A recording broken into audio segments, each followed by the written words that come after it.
Ever look at your farm's website homepage and think, what am I even supposed to put here? Your website is the source of truth for your brand. And if your homepage is unclear, people leave. So today, I'm sharing a simple framework for what to include on your farm's website homepage so that it's clear and helps turn visitors into customers. Let's get started. Hey there, this is Corinna Bench, and welcome to the My Digital Farmer podcast.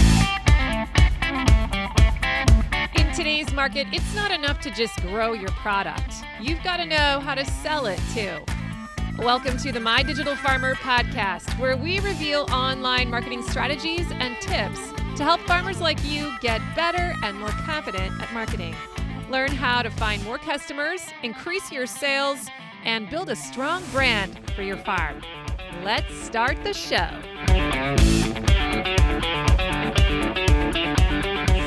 Well, welcome to episode 349 of the My Digital Farmer podcast. I'm your host, Corinna Bench, one of the farmers at Shared Legacy Farms out in Elmore, Ohio. I'm also the founder of MyDigitalFarmer.com, which is all about trying to help other farmers like you get more confident in your marketing and sales strategy so that you can grow a profitable business. How's everyone doing today? Welcome back to the podcast. A big shout out to all of my digital farmers. If you're new to the show, I'm glad you're here today. I hope you become a super fan too. Make sure you subscribe to the podcast so that you get notified every Wednesday when a new one drops. Go check out my first 10 episodes, especially if you don't know a whole lot about marketing yet, because they were designed to be an on-ramp into the marketing lingo. You can start there, learn kind of the basics and the ropes, and then jump around throughout the archives of the podcast as suits your fancy. Another great way to learn the ropes of marketing is to get onto my free email list. MyDigitalFarmer.com/subscribe is where you do that. When you do, I'm going to send you an email maybe every 4 or 5 days for a few months that walks you through the jungle of marketing. I'm going to show you the most important things you need to know first. I'm going to share some resources that you should be aware of. I give you some free trainings. There's really good stuff in there. So check it out. Subscribe for free at MyDigitalFarmer.com/subscribe. Today's podcast is sponsored by my friends at Localine. A new year is the perfect time to streamline your sales and grow more profitably. So if you run a CSA or you sell wholesale or manage both, Localine helps you streamline your sales and scale with confidence. In 2025, farms and food hubs that used Localine grew their sales by 33%. Building on the 23% growth they saw the year before. Average order values increased by 31%. I know mine did.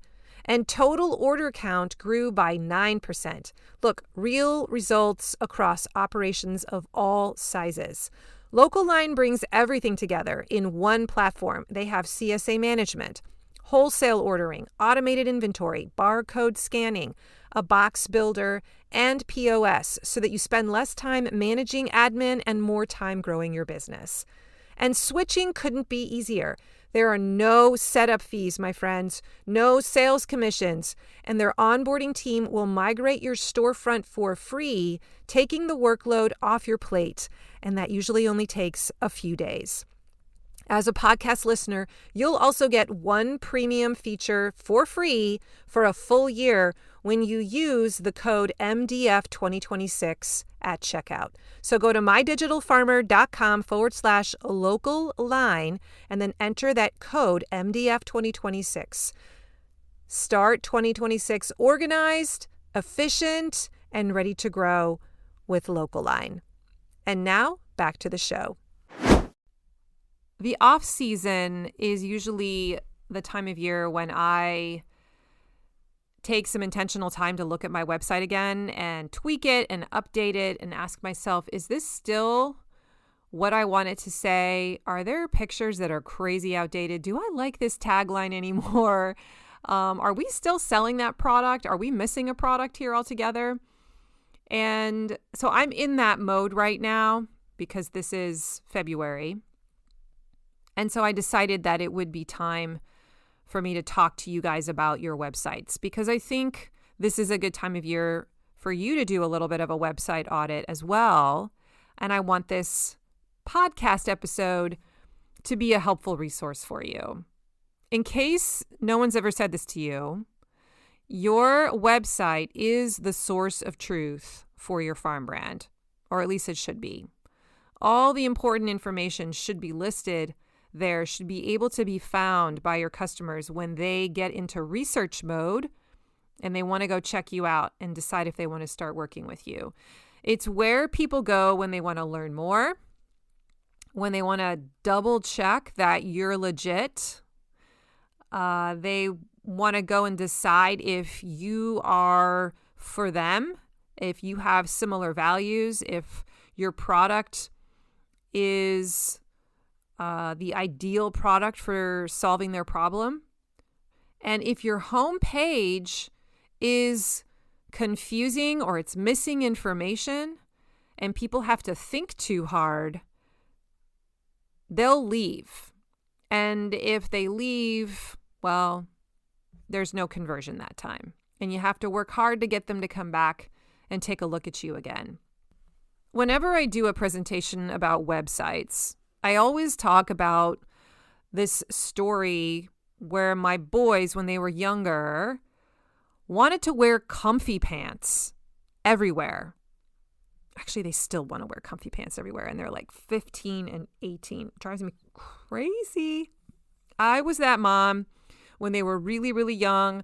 I just let them be comfortable, and I wouldn't make them wear jeans. Even when we would go to church, I was just like, no, I just want them to be comfy and be able to play and not worry about feeling stuffy in their clothes.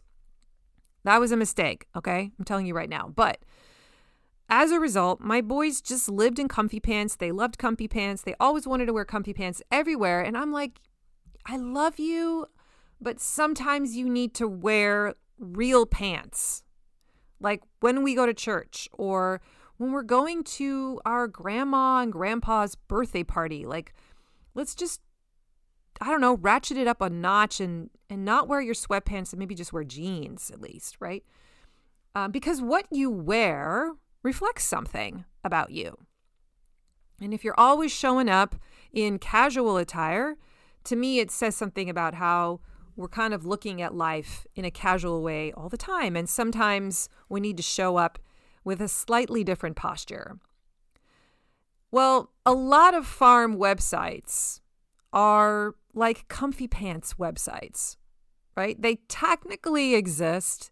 They do the job.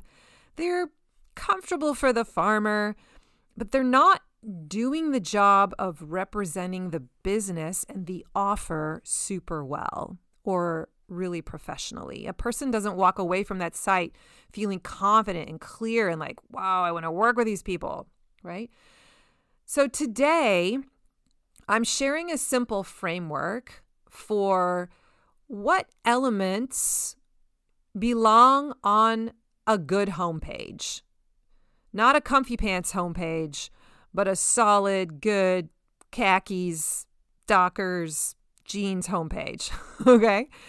I'm not going to be talking about fonts or the pretty design and colors.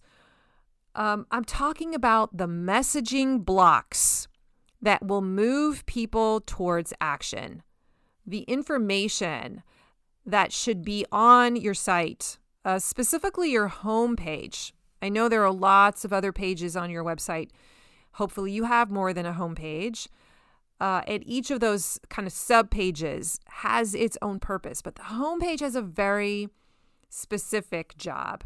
And so we're going to talk about what goes on that, because that's the page that people come to. That's the page they spend the most time on. That's the page where they decide if they want to dive deeper into your website. So what should be on that homepage? Okay. This is going to be a pretty deep dive into the topic. I have an entire project inside of Farm Marketing School which is the website homepage makeover, the website homepage makeover project.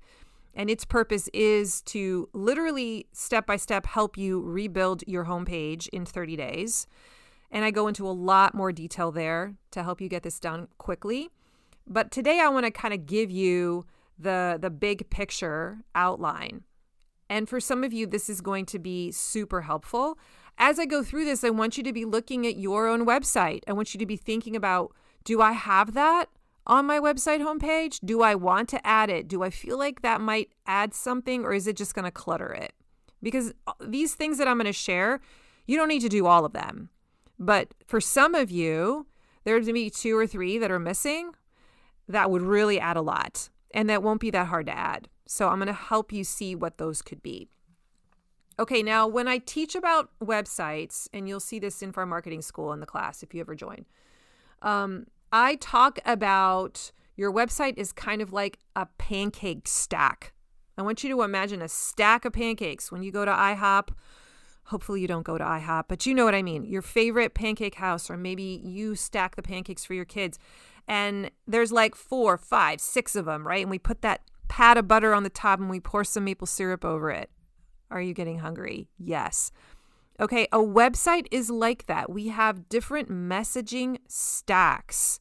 They're usually, like if you were to go and look at a website right now, you'd be able to notice them. They are these horizontal containers of content that sit on top of each other, and they are in an intentional order.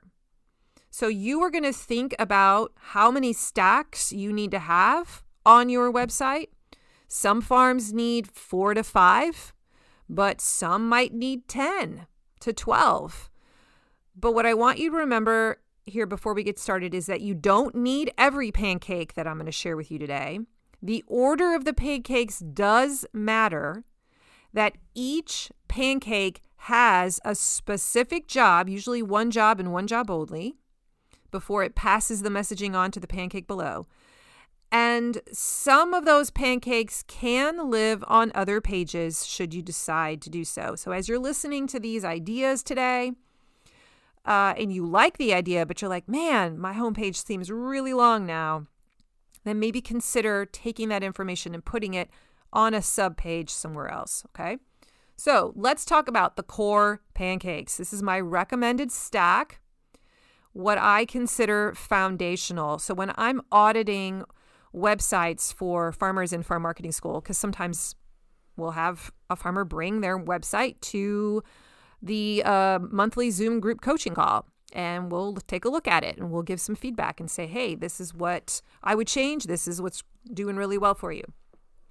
And when I do this kind of work, I'm looking for these different pancakes that I'm about to talk through. Okay, are you ready? So if you want to get out a pen and paper and write this stuff down, go for it. Let's start out with the first one, the first stack on the top. This is called the header stack, and it is the first thing they see when they come to your website. It should be a header image of some sort, and I want you to remember that pictures are a form of copywriting.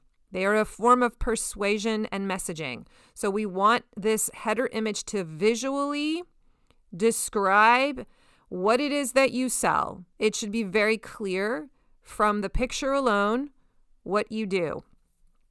So either it's a product, or it's your customer doing something with the product, or it's you passing the product to the customer, or it's that transformation that the customer goes through. You've captured that somehow in the graphic, and it's clear what you sell and what you're delivering, right? This is sometimes tricky to figure out what this should be, but it should be a beautiful picture that frankly takes their breath away, okay? And we want this header stack to also include a tagline or a headline of some sort. Sometimes it also has an optional sub-headline underneath that. And this tagline is communicating the value of your brand. Like, what is it that you do for people? What problem do you solve? Figuring out a tagline is tricky. It's definitely something worth spending some time on. And I have an entire podcast all about how to find your perfect headline or tagline, and I will make sure I put the link in the show notes so that you can go listen to that. I think it was one of the first 20 episodes. The header also includes a primary call to action button, usually right smack in the middle of the picture. Make sure that this entire header element, pancake stack, fits above the fold. What do I mean by that? Above the fold refers to the days when we all had newspapers and they would put the headline and the lead story above the fold of the newspaper because people would decide whether to take the paper and buy the paper based on what they could read on that top section above the fold. The same principle applies with websites. Many people don't want to even scroll with their thumb. They're making a decision about whether they want to continue to read your website based on what they see in the header image. So we need to get that headline, that subheadline, the call to action button above the fold, above that frame where they then first have to thumb down or use their thumb to keep looking. So ask yourself, can someone tell what I sell from this image and from this heading? And who is this for? So common mistakes that I see in this header stack are pretty landscape shots with no product. So maybe I can tell it's a farm, but I don't know what you're selling. Vague poetic headlines that are trying to be clever and cute, but are not clear. That's another common mistake. And frankly, no button. I see a lot of websites without a call to action button in the header, and that is a big no-no. You are missing money on the table when you do that. Your call to action button should be simple, should be directional, 1 or 2 words. For example, shop online, join CSA, view products. I don't know, go to ChatGPT and throw those examples in and say, give me 10 more like this and see what it comes up with. But it needs to be simple and clear what you want them to do first. Now, I know a lot of you have a lot of things that they could do, a lot of places they could start in terms of buying your products. You need to decide what is your gateway. What is the thing that most people do first? Is it that they shop at your farmer's market? Is it that they buy this specific product? Is it that you want them to buy your CSA? What is it? What is the goal of this website? Is it that you want to get them on your availability list? Then that should be your button, right? Decide. And that's the primary call to action. You can always do the rest of the sales job on the other end once they click on that button. Okay, so that's the first pancake stack. It's at the top, the header. The second one is the problem stack, or sometimes I call it the meet the farmer stack. The purpose of this stack is to position yourself as the guide in the customer's journey, to connect with them emotionally, to establish like, hey, here's the problem that you have. I know you have this problem, and I'm, positioning myself as the guide to help you solve it. Usually it includes a graphic image, a photo of the farmer or the farm family. The copy that goes along with it is all about identifying the problem that you solve for your customer. So you're giving almost like the hint of your about page, like you're introducing yourself, but you're doing it through the lens of why you started this business and how it helps the customer, what you are trying to do for the world, what you're trying to do for the customer, how you're trying to help them. And in the process, you're reflecting your shared values. You're positioning yourself as the guide. Hey, we understand you. I'm here for you. And there's usually also a button in this pancake stack that takes people either to your direct call to action, the one that you had in your header block, or it could be a button that takes them to your about page where you go into way more detail about your story, about who you are and how you're helping the customer. Okay, now remember, this is not an autobiography. Do not go into the weeds here. That's what your about page is for. It's very customer centered. So make sure that when the customer reads this section, they walk away thinking, oh my gosh, it's like they're in my head. They understand me. They know what I want and need. And then they want to keep reading and they keep scrolling. Okay, the next stack, number 3, is what we call the solution stack, or the what we offer section. And the purpose of this pancake stack is to show the main ways that you solve the problem that you just spelled out in the section above. Okay, AKA, what is it that you sell? What is your main product line? So this can have many variations. It could be, you're pointing to your CSA. It could be you're pointing to your online store and how people can buy from that every week. It could be that you're pointing them to the fact that you go to 3 farmers markets. It could be maybe you have an online store that only does shipping. It could be a best sellers grid, and they're clicking in the image and it takes them to the local line store or the Shopify store or whatever. Okay. So the goal of this section is to let visitors quickly see what kind of farm business this is, right? Because they're going to see all these graphics potentially of the different products. And now they're like, oh, that's the product suite. This is what they're all about. It reduces confusion for them. They can quickly decide if they're in the right place or not. It's all about clarity. So don't worry about being complete. Don't worry about putting every single main product in here. No, we're just trying to give a smattering. You're curating the content here so they get an idea of what you're known for. And I want you to focus on your primary revenue drivers here. I know you sell a lot of different things and you have a lot of different outlets, but what are the 2 or 3 main ways that revenue comes into your business? And I even want to pause here. Some of you might have 3 ways that you make money, but one of them is 3% or something of your revenue. It's just a small amount. I don't know if you need to have that listed there, right? We're putting our primary revenue drivers in this section. Okay?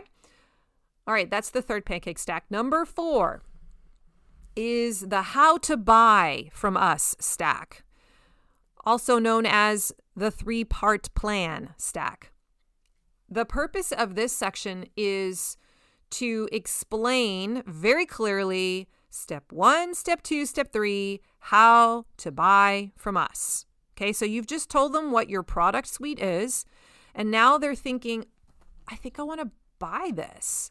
And before they click on that product picture above to go to your store, it might be helpful for you to quickly explain what's going to happen next when you do that. When you click on that button and it takes you to the local line store, what are they going to ask you to do there?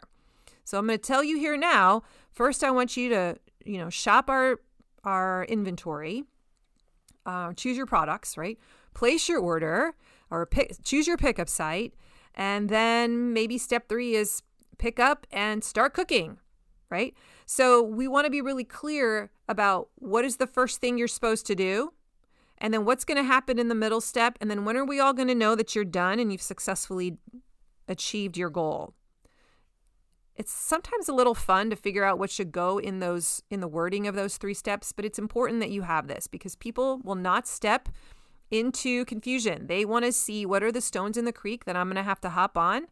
And if you just break it down into 3 steps, that really helps remove friction and uncertainty. So we want to clearly explain in this section, where are they supposed to click? What's going to happen next? How do products get to them? If people don't understand what's going to happen next, or maybe they click on that picture of a product in the section before and it takes them to your store, but they can't figure out from there, how the buying process works, they're going to click away. They're not going to complete the process. So if they need to know what the pickup locations are before they go there, then you need to make sure that gets communicated before they click onto your website in your store, right? And that's kind of what this plan section is all about. Okay, so that's section 4, the how to buy plan stack. And in farm marketing school, like I said, we have this as an entire project, and we spend a lot of time helping you figure out what that plan section can look like on your site. For many, many farmers, this is one of the things that's missing. And when they put it in there, it opens the floodgates and people start actually converting on their online store because now they know what they're supposed to know before they get there. I hope you're enjoying this deep dive episode into all things farm website. Have you ever looked at your own farm website and kind of thought, looks kind of Meh. Well, if you've been embarrassed to send people to your website or you've wondered why your website isn't converting, I think I can help. I've audited a lot of farm websites over the years, and I see the same issues over and over again that are causing a lot of confusion. These mistakes will stop your potential clients from moving forward. And the good news is that once you know what they are, they're pretty easy to spot and fix. I've decided to organize them all for you into a free PDF called The 10 Most Common Website Mistakes. This PDF walks you through each one step by step, what to fix first so that you can start tightening things up. You can grab it for free at mydigitalfarmer.com/website mistakes. I hope you find it a helpful resource in addition to this week's episode. And now, back to the show. Okay, number 5, the FAQ stack, also known as the objection handling pancake. The purpose of this pancake is to overcome any hesitations or questions or objections that a customer might have at this point as they're looking at your offer. Sometimes the FAQ is one giant pancake of single grouped FAQs, like an accordion, where you can list maybe 5 or 6 on top of each other, and they click on the question and it expands. Sometimes, though, it's individual pancakes for every single question that you want to address. That's how it is on my website. I have the single question stacks, but that's just because I only have 2 of them. I have one that's like, what are your pickup sites? And there's a lot of information there, so I just turned it into its own stack. There's a picture of a pickup site, and then I spell out what they are. And then I have another one that's, are you organic? And I use an entire pancake to talk about that. So you can do this a couple of different ways. Some common examples of FAQs are, where are the pickup sites? How does shipping work? Do you have order deadlines? When do orders close, right? Are you organic? So remember, each frequently asked question is actually an objection in disguise, and it's your job in this section as you're writing the copy for it to make sure that you answer it well enough so they feel confident to move forward. What are your FAQs? Well, the longer you're in business, the quicker you'll figure out what they are. It's usually a list of 3 to 5 things that people are always asking you before they decide to buy from you, and you're getting sick of answering them. Okay, that's your cue. Those are the things that you put in this section. Moving on to number 6. This is the lead magnet stack. Now, I've talked a lot about lead magnets over the last 340 episodes. So hopefully I don't need to explain too much what a lead magnet is. But sometimes people aren't ready to buy your product right away. And so we need to have a plan B. We need to have a way to get them on our email list so that we can deliver value to them through the email inbox over the next few weeks and coach them and coax them into becoming a paying customer. Hopefully you have an email nurture sequence or a weekly email rhythm to support that. So once a person actually gets on your email list, you have a way of making that conversion. So a lead magnet and like an email nurture sequence or a weekly email discipline kind of go hand in hand. You need to have both or it doesn't really work. But the lead magnet stack is where you're giving away some kind of value in advance, some kind of resource in exchange for their email address. For example, maybe you tease them with a recipe guide. If you're a meat producer, maybe you tease them with a download of the cut list and the guide for how to actually read it and use it. Maybe it's a vegetable storage guide. That's one of the ones on my website. Maybe it's just get onto our farm availability list. Okay, so just remember, not everyone is going to be ready to buy, and your email list is your long-term asset. This is the way that you get people warm leads onto it, and then you've got this practice of emailing them every week, or a nurture email sequence or a promotional email sequence that you send to them based on whatever lead magnet they got. that does the work of actually selling them and getting them to buy. So I definitely encourage you to have a lead magnet on your homepage. It's usually closer to the bottom, and it's positioned as kind of like the plan B. Okay, number 7. This one I think is kind of optional. I have included it in my website, but if you don't have room for all of these pancakes, then this might be one that you take away. It's the primary value proposition stack.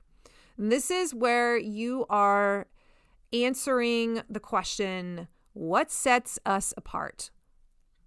Why us as a brand, right? What are our commitments to you? What are the values that we stand for? So this is where you're differentiating your brand, your farm from your competition or from the other options that are out there to solve this problem. So for example, you might want to use this pancake stack to focus on your regenerative practice. Or maybe you want to talk all about how your family run, or how you're a long-time local farm, or you're incredibly convenient, or flavor first varieties, or that your varieties are rare and hard to find, right? So this is not where you're teaching your whole life story or your incredibly long certifications list.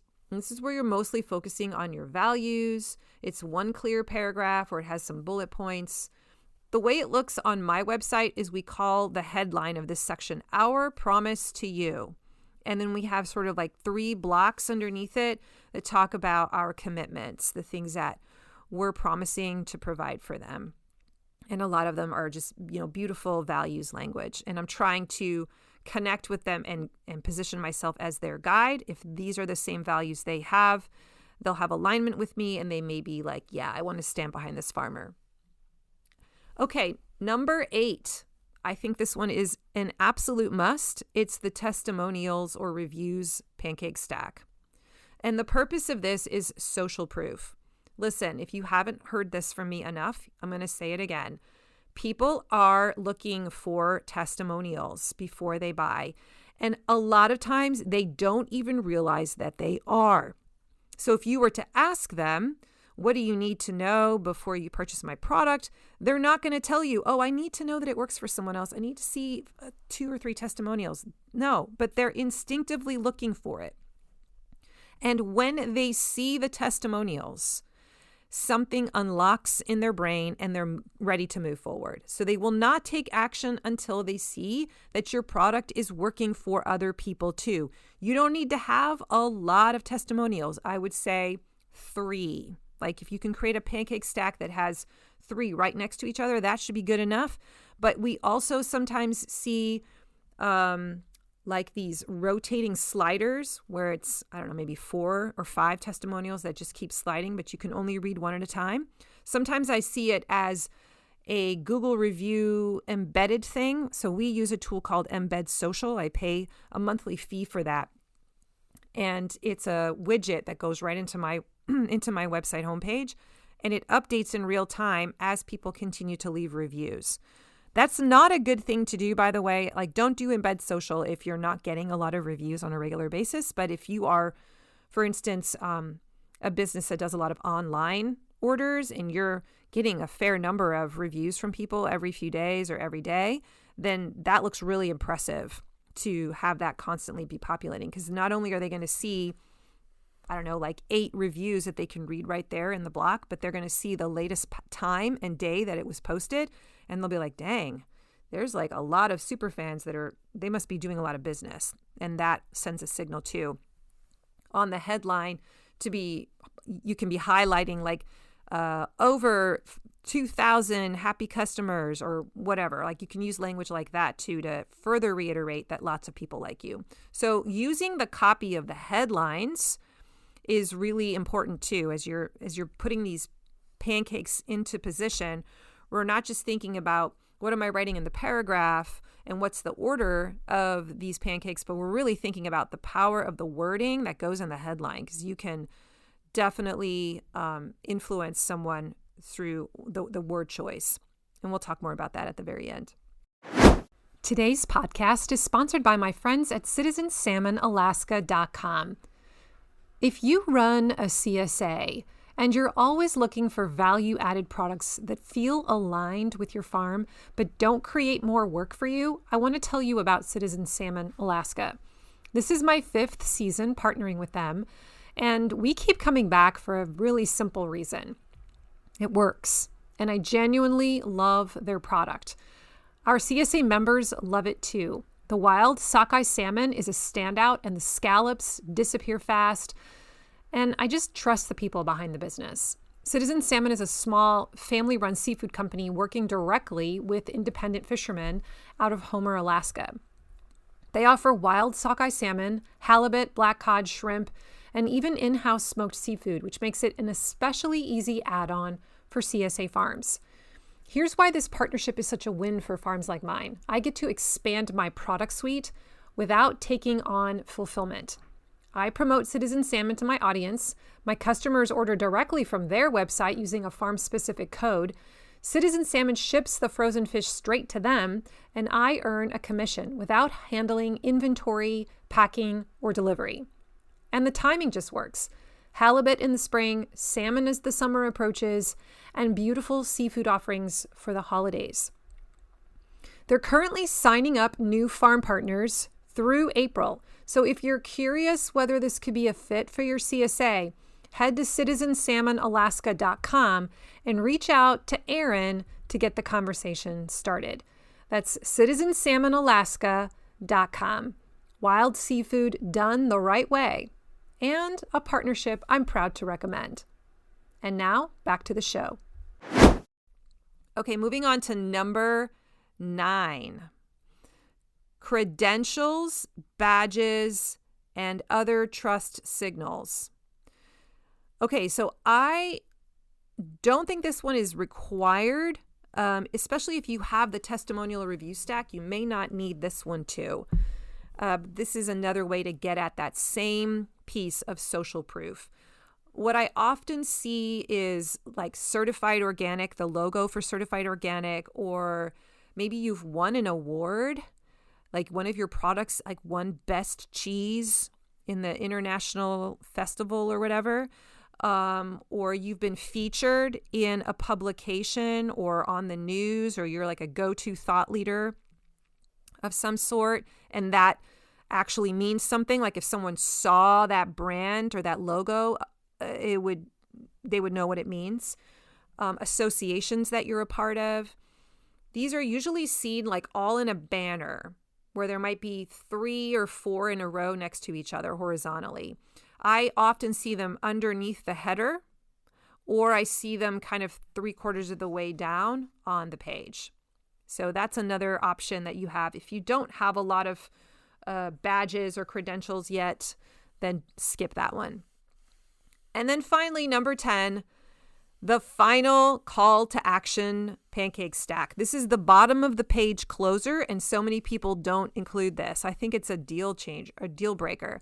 A strong closing section that repeats who it's for, what they get, one clear button. This is a really short stack. There's not a lot of words, but it's basically just a final, like, hey, are you ready to get started? It gives them one last chance to click on that button. I want you to remember, like, this person is scrolling through this entire homepage, right? And it potentially has 10 different stacks on it. And we want to make sure that the call to action button is showing up in multiple places, not just way up top on the header. We don't want to make them, get to the 8th pancake and they're finally ready to buy after they've read those great testimonials, and then they can't find a call to action button nearby, right? So we want to be sticking those CTA buttons in almost every single stack. I would argue possibly in every stack. So it's easy to convert. Okay, so those are kind of the big 10. Now I'm going to go through an optional, what I call my deck of cards, my optional deck of cards pancakes. And these are some that I have seen on websites that I think can be really effective. Number 1, audience-specific pathways. Okay, I call this the rabbit trail method. This is great for farms who have multiple customer types, multiple marketing outlets, and you're trying to figure out, how do I branch people off and they can decide which path they want to go down. So if you have a meat you're a meat producer, but you also have a CSA and you have a farmer's market. Like, how do you direct people, right? And this is where I say, well, give them the 3 pathways, give them the 3 rabbit trails in a pancake. And so inside the pancake, there might be 3 different graphics that they can click on. And if they click on the one with the meat, it's going to take them to the page that's all about your different meats. And you can do this a sales page job on that subpage. Okay. So these are often buttons like shop vegetables or join CSA or buy meat or wholesale. I don't usually actually see wholesale a lot, honestly, but you get the idea. Each is going to lead to its own page, and it helps your visitors self-select quickly. Okay. That's an option. And if you were going to do that, that's probably going to be up top in the solution stack in place of the solution stack. Okay, the next deck of cards option is your location or your service area stack. This is to quickly communicate where you're located, the different places that they could go to get your product. It's especially useful for roadside stands, delivery routes, local pickup farms. It could include like a simple map. It could include your town name. It could include your counties served. And what this does is it answers, it's almost like it's a frequently asked question stack, right? Like it's answering the question of, am I close enough to you, the customer? So if they're experiencing friction, like, oh, this looks like a really great business, I want to support them, but they can't figure out where you are, how close you are to them, this is going to help them discover that really fast. Another way you could do this is to stick this in the menu, the navigation menu, and people could click on that and it would take them to your location. Okay, the next card is visual storytelling stack or your photo collage. I actually have this on my website because I think pictures are so powerful. And I was looking for a way to basically curate a bunch of images, almost like a gallery, to whet their appetite. This could be a grid of farm life images, a grid of your different vegetables and all the beautiful colors. It could be harvest, packing, customers, your animals. And basically what you're trying to accomplish here is build familiarity to create trust, curate a selection of photos that are telling the story that you want them to see, show your authenticity, your realness, and really just lower the risk for the customer. Like, oh, this is a real place and that they look like they're treating their animals well, or that looks like a beautiful piece of land. Like, they're living the life that I imagine a farmer should be living. I'm going to live vicariously through them, right? It's kind of getting all of that done. And then finally, the content preview stack. So if you publish a blog post on a regular basis, or you have a recipe that you're always posting every few weeks, or maybe you do video content that you update from time to time, basically a blog kind of thing, you might want to have an entire stack on your homepage that is pointing to your latest piece of content. And that keeps people coming back to your website, even people who have already bought from you, keeps your site relevant because they want to keep seeing that next piece of content.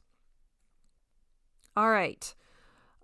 Before we wrap up, I think it's important if we're talking about homepages of websites that we discuss the architecture of your website or your menu navigation. Because when a person comes to your main page, they read that homepage, they maybe hopefully click on a button, but you also want to have some directional guidance at the top in the menu so that they can see what other choices there are, what other information there might be on your website. So it's really the orientation piece. Here are some suggested items that I think should be in every menu on a website for a farm. There should be about, the about page. It's usually just called about, and that's usually the first one that they see. A contact us bar. Please have that as a menu item. Products, our products or farm products. Usually I see a shop or a store. That's another place that they can go. If they don't click on your big orange button in the middle of the header image, it shows up again in the navigation. And I also often see blog. Now, if you don't have a blog, obviously don't include it. So you want to have fewer items is better than many items, in my opinion. Don't forget that if you have a lot of stuff that you want to make people aware of, you can stick them as sub-menu items, right? You'll just have to be more intentional about what am I going to call my upper categories so that those sub-menus logically fit underneath them. But I see that a lot. It's a great way to organize your content. Look at other farm websites for ideas of how to name your categories.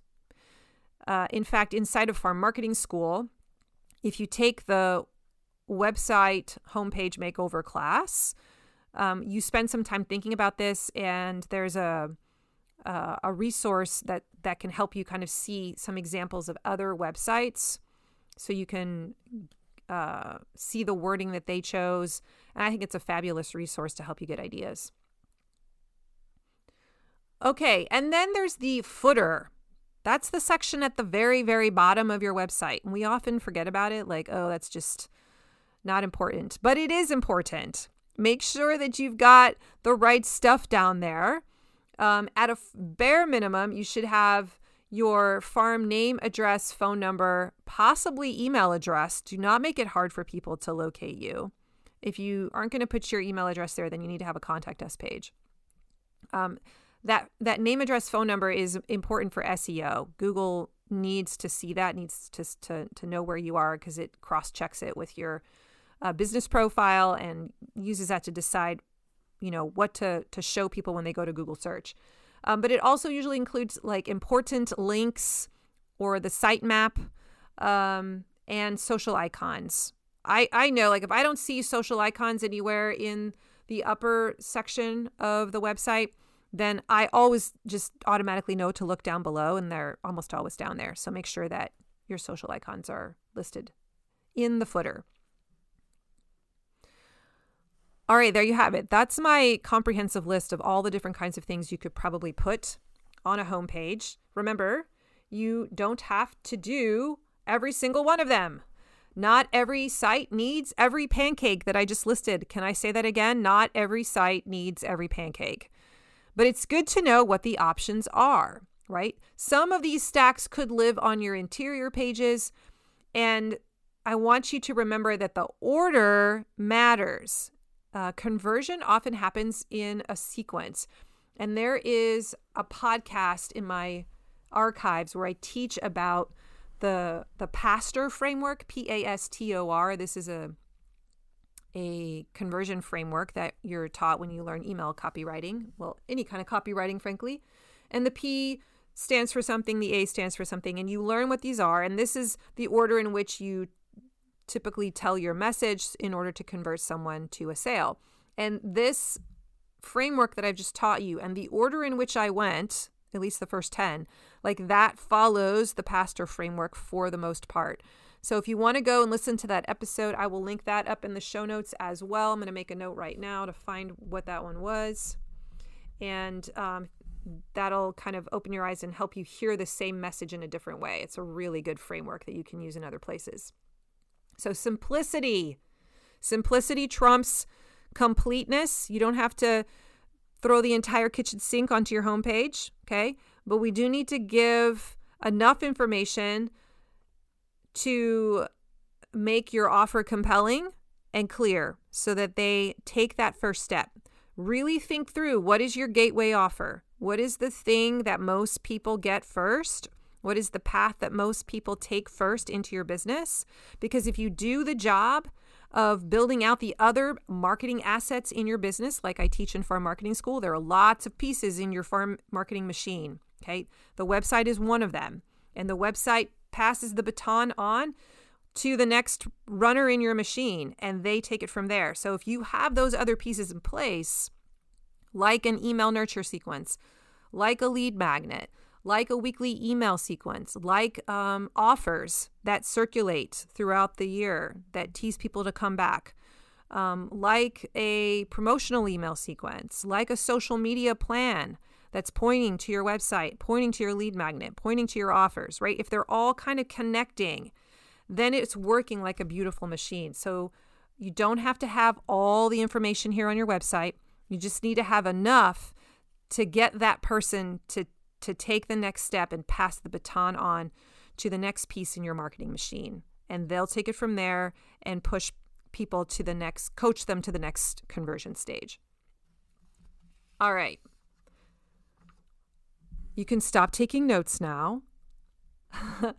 I want to end with just an encouragement. Listen, anytime I touch my website, I always take a big sigh. Do you do that too? I'm like, okay, this feels like this is going to be a heavy lift. And I want to make the container smaller. What if you just focused on your website homepage? Don't think about all the other pages. Or maybe you just want to focus on a sales page on your website that really goes deep into your Meet CSA. And maybe that isn't your homepage. But whatever it is, shrink the container and let's just decide this is going to be a project. I'm going to spend a good 4 or 5 hours, or maybe 2 days of 3 to 4 hours each, and just get this done. This is not something that you build in 10 minutes if you're really needing to make over a page. It's a focused project. And that's why it is a 30-day project built inside of Farm Marketing School. It was one of the first ones that I created. Many years ago, I did a website makeover challenge. Does anyone remember that? If anybody was following me in the early years. And it was so popular. People loved it. And so when I created Farm Marketing School, I knew that I needed to make something like that again because it was so good. So I took that content and I updated it and I put it into a different format. This is a really good class inside of Farm Marketing School. So if you want support and you just want to get it done, then come in to FMS and just take that class first. Do the job and feel good about yourself that you've got it tweaked. There is so much step-by-step information in that workshop that's going to help you get clarity. The other really awesome resource that's inside that project is my sample website PDF. I don't know what to call it. I need to give it a better name. It's long. It's 100 pages. But basically what I did is I went and found 10 to 15 really good websites that were messaged well. A few of them are farms, but most of them aren't actually. And I just stuck them all in one giant PDF so that you can just page through and see website by website, what it looks like, what the stacks literally look like on top of each other. And what I love about this resource is that what it does for a farmer when they finally sit down, they maybe have figured out what stacks they want to have, what pancakes they want to have, in what order, but now they have to sit down and actually figure out what to write in them or how they want to tweak the headings and the subheadings of each section. And they can go and look at this guide and they can page through the 10 different versions and they can be like, oh, there's the testimonial section for that website. What did they write as their heading for the testimonial section? Oh, they worded it that way.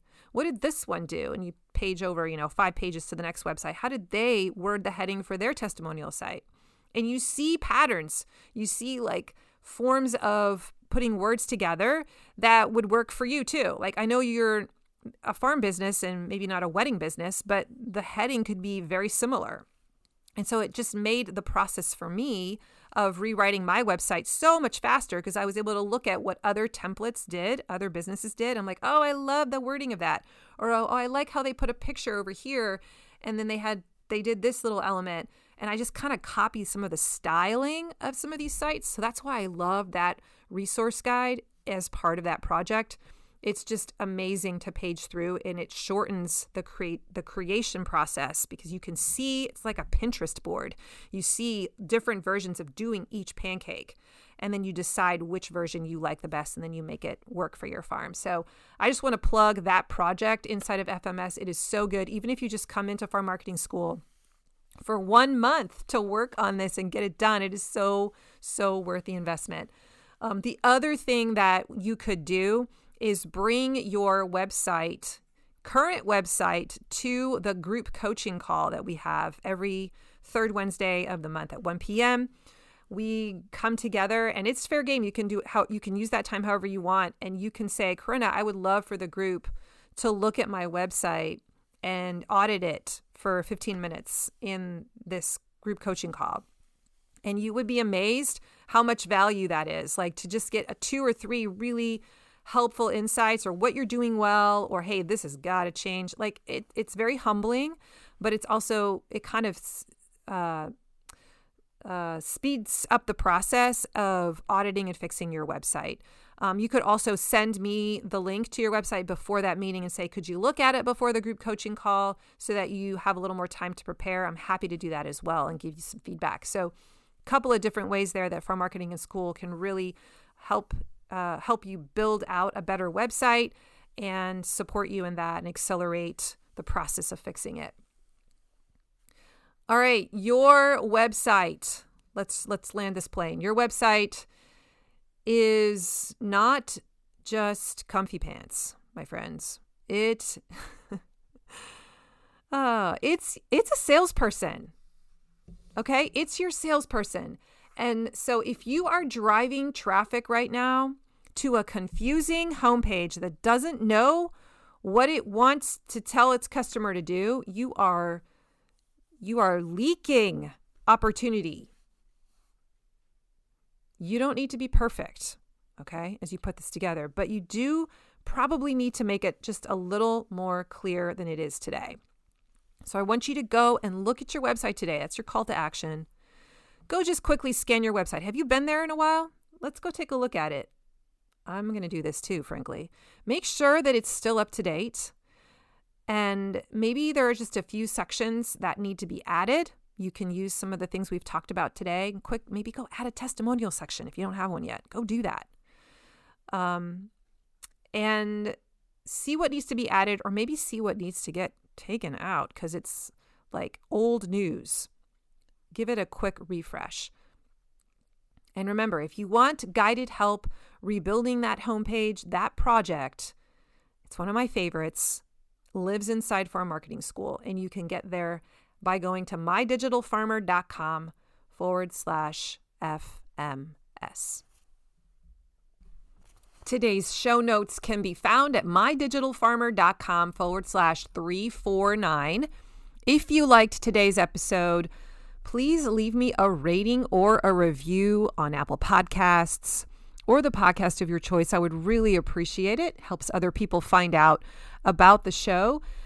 Or you can share the link with a farmer friend if you think they have a terrible website or you know they need some help.